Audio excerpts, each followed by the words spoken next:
एकेडी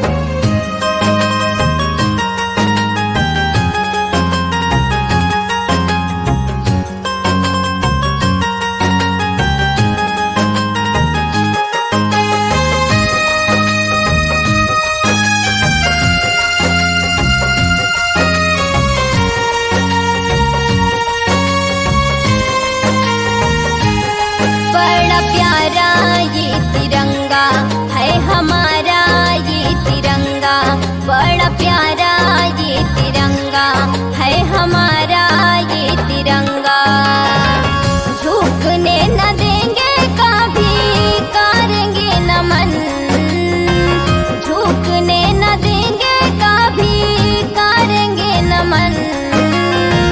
मेरा देश भारत सबसे महान, मेरा देश भारत सबसे महान।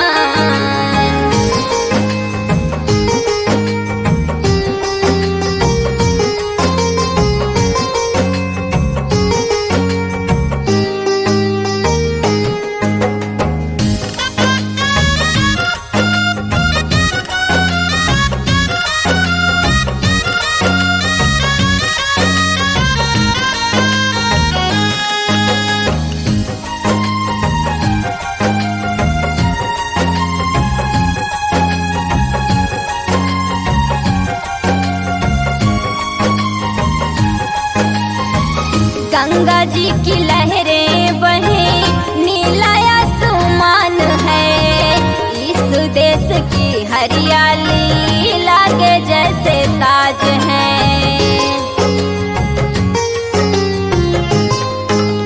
हो गंगा जी की लहरें बहे, नीला आसमान है, इस देश की हरियाली लागे जैसे ताज है।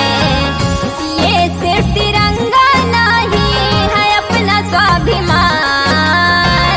ये सिर्फ तिरंगा नहीं है अपना स्वाभिमान।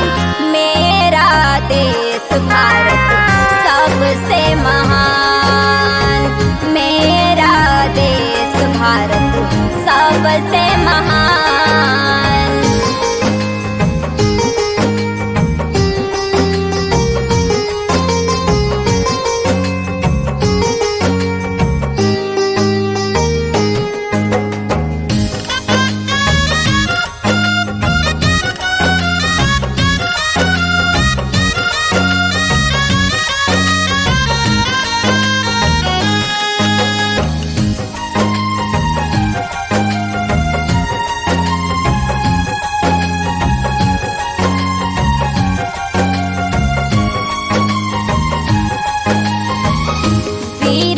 की तूने प्राण को गंवाए, देके बलिदान अपने देश को बचाए।